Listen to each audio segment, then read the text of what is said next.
Squatters back with another one. I think on this issue, because since we have been talking about the land issue, we could be making a big mistake if we don't get people into the picture of Andile, Mngxitama, and the BLF. I'm very much concerned of exactly what happened with that political party, BLF. By the way, I'm not trying to resuscitate it because, yes, they violated that comrade, Mngxitama, and they annulled his political party because they said it was race-based and it was not welcoming white people, coloreds, and whatsoever. Let me tell you something, good people.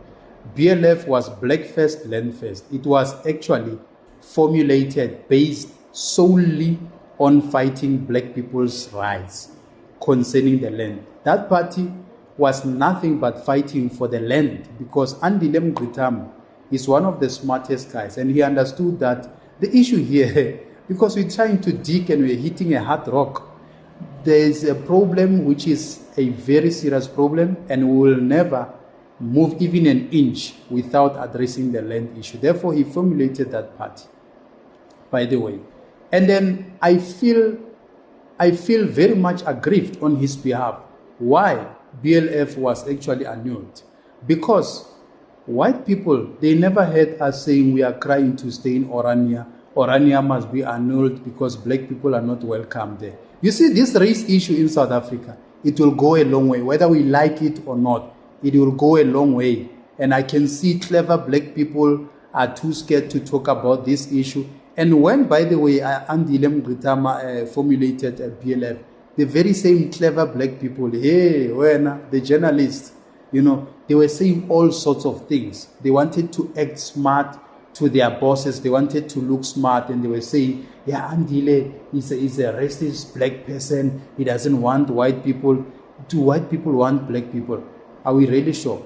Are we having a rainbow nation? Why white people are staying in white areas and black people are still in townships?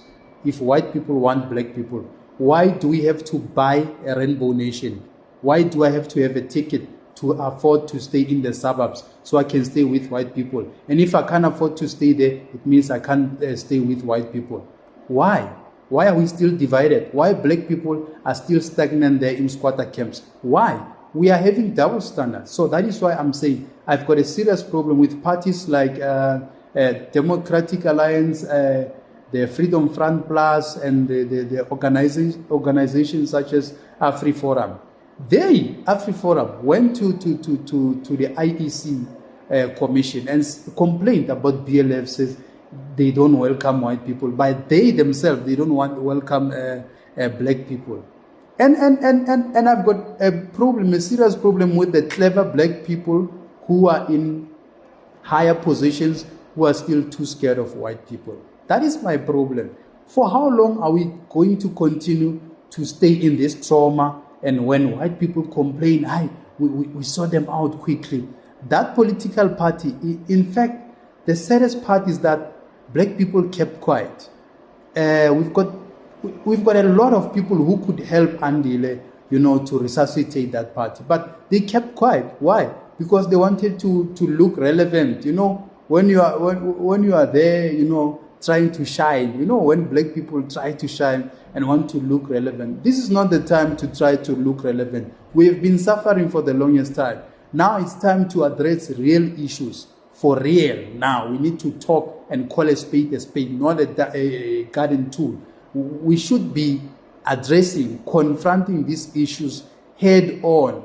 It was unfair for IEC Commission to annul this party, to nullify this party that BLF should not exist.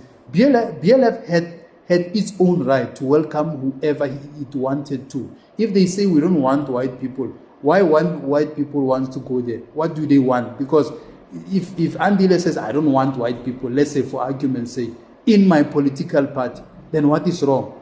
Then they want to claim to say, look, he doesn't want white people. But they, AfriForum, they don't want black people. Tell me how many black people are there at the AfriForum now. If you go there, you are going to be knocked by racism. You will not last. Go and ask Penuel. Penuel was there. He used to be there at AfriForum, trying to fit in and all of that. It didn't work. It didn't work for him. You cannot associate yourself with them. They don't want you. It's public knowledge that they don't want him. They didn't want him. They were not ready for him. And he had to pull out quickly. We have in Orania there. They are enjoying the privilege. Why? Because the color of their skin. They are enjoying the privilege. They made their own little mini country there. I don't know what what flag do they use, but I see apartheid flag there. All the time when there's a protest, there's anything, they are still having the old apartheid, which is carrying tears of black people. There in Orania. No one is telling them anything. In the democratic dispensation in South Africa, Afrikaners, they in Orania, they open their Smolanyana account. Maybe the world doesn't know. The world should know this. And our government is saying absolutely nothing about it because it's white people. If it was black people, they were going to complain and say, look, they are isolating themselves. They don't want us. Why are we beating behind the bushes with these issues? So BLF should not have been deregistered. IEC Commission was biased. We've got people there who are there for nothing. They look busy with nothing. They are doing absolutely nothing. They are biased. I don't know why did they do that, but at least, it's a huge favor because we still have Andile and his ideology is still continuing. And we continue to have him in parliament, by the way, for the MKP. I want that man to push this land issue. He can still use that platform to do that. We've got people like Julius Malema also from the EFF to push this issue. Because we cannot, I can tell you now, South African, we will not continue like it's business as usual with this land issue. We want to get this issue off our chest. It must just, it's been long overdue. Black people are continuing to suffer in their own country. This is what is happening to most Africans. African people continue to suffer in their own country. They are being treated like second-class citizens. It's a fact. Why do we have so much high inequality in our country if this is not the case? Why do we have so many black people, poor, unemployed, marginalized, stuck in squatter camps, unemployed and doing nothing? Teenage pregnancy, crime, everything. There, Donald Trump said, Afrikaners are being murdered. Crime is happening everywhere, Donald. It's happening everywhere. Don't listen to that man, Elon Musk. He's a privileged someone who grew up in the suburbs there, around Centurion there, and then he was comfortable. And he has been comfortable since he was born. So he knows nothing about going on bed on an empty stomach. Going to sleep with an empty stomach, not knowing what you're going to eat tomorrow. Not Elon Musk. He never went through that, unfortunately. I don't blame his ideology because that's how he grew up. He only knows that only himself is important. He's got that issue of self-importance and racism. We need to crush these issues. Mandela couldn't resolve these issues. Thabo Mbeki couldn't resolve these issues. Jacob Zuma couldn't touch these issues. Cyril Ramaphosa is tiptoeing around these issues. Now we must be on the forefront to say, listen, South Africa, we are here. As the youth, let us see what is happening here.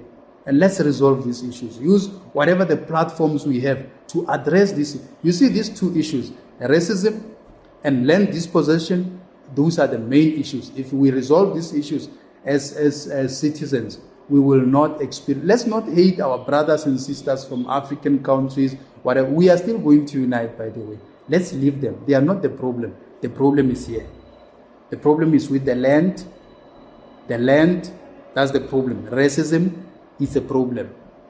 Tribalism will deal with that later. That one is not a serious case, racism. Because racism is causing us to be outside the economic activities. There's no business that you can run as a black person and get to be registered to the JSE.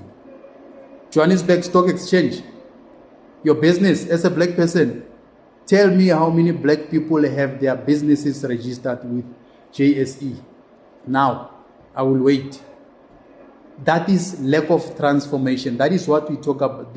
That is what these clever black people who went to Harvard universities and wherever to study economics and all those courses, they are tippy-toeing still. There's lack of transformation. There's this. They take one black person and put him there as a director. The rest black people are laborers.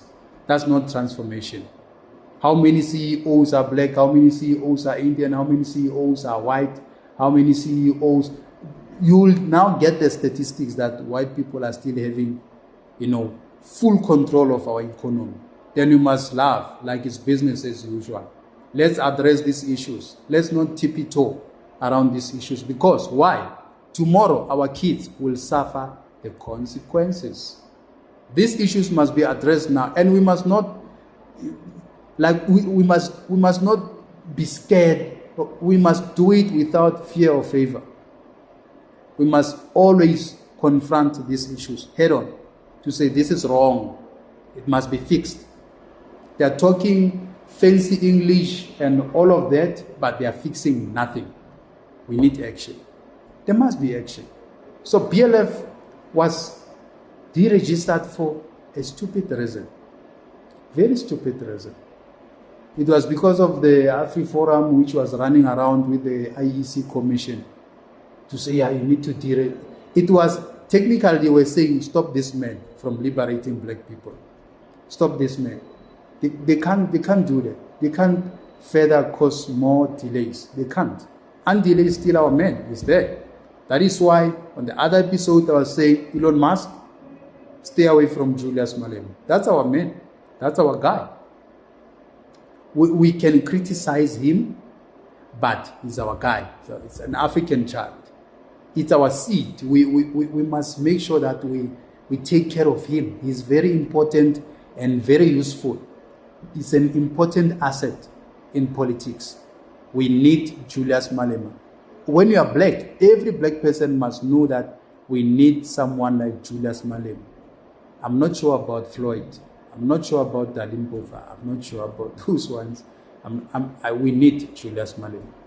We need Andile Mngxitama for the land issue. For, those issues which have a hard nuts to crack. We need people like Andile and Julius. They are not scared. Those ones are revolutionaries. They will just go ahead and hit. So BLF was just victimized for no reason. I don't know. In a democratic dispensation, the media, they started to gang against him and say, hey, we are not going to be fooled. We don't own media houses, but we are not going to be fooled. That was wrong. IEC, what you did was completely wrong. Why don't you deregister the AfriForums, the Solidarity, all those, the outer, only for white people. Only for white people. They still exist because they've got international sponsorship and everything. Now the African child tries to build the legacy, to liberate black people. Now he gets to be deregistered. Now we must crush this. It's a cockroach. We must crush it. Why? Why the double standards? Why the inconsistency? Why? Why are you doing that? And why black people are quiet about it? Black people remain quiet. Even those who are scholars, they remain quiet. Even the land issue, when the land issue started, black people were, the scholars, the clever blacks were saying, no, Julius Malema cannot talk about, but they are staying in bond houses. They are owning those houses. They are driving installment cars. They chase you out of your job. You fail to pay a bond. You get out of the house. They take the car. White people take everything from you. Even your kids, you're going to take them out of that multiracial school. Back to township. Back to the squatter camp. The tin house, the shack. You think you're clever. Then your paper, your degree, what is it going to do for you? Is it going to provide for you? to buy grocery for you, to pay your bills. Your degree or your PhD will not pay bills for you. You have to work. You have to wake up and be someone's employee. That's the system. That's the system. And if you mess up, they take you out. You're going to get out of that bond house. Everything. They push you out. They take the car. You take your kids out of multiracial school. You get blacklisted and you belong to that class again. How many black people have been blacklisted? They know what I'm talking about. Those who thought they were there. They were up there. No, Julius Malema shouldn't talk about the land issue. And now it's time for us to unite. Who are you uniting with? Uniting is when black people unite and start now to build empires for themselves. Not to act like you are clever, or you're earning 40,000, you go and stay in the estates, you pay 15,000 for a 2-bedroom and 10,000 for car installment and all of that, then you think you're clever. That's not clever. You're going to collapse there. Back to zero. What are you going to do? Start bit by bit. Start building. Buy a plot and start building there. Don't owe anyone, because owing these people will put you under pressure. The interest and everything, you know. Why do you have to owe them? No. So BLF was deregistered for no reason. Thank you, squatters. Let's keep engaging. Those who have not subscribed, please subscribe. Thank you for watching my content. Click on that notification bell. When I drop the content, you happen to be the first to get it fresh.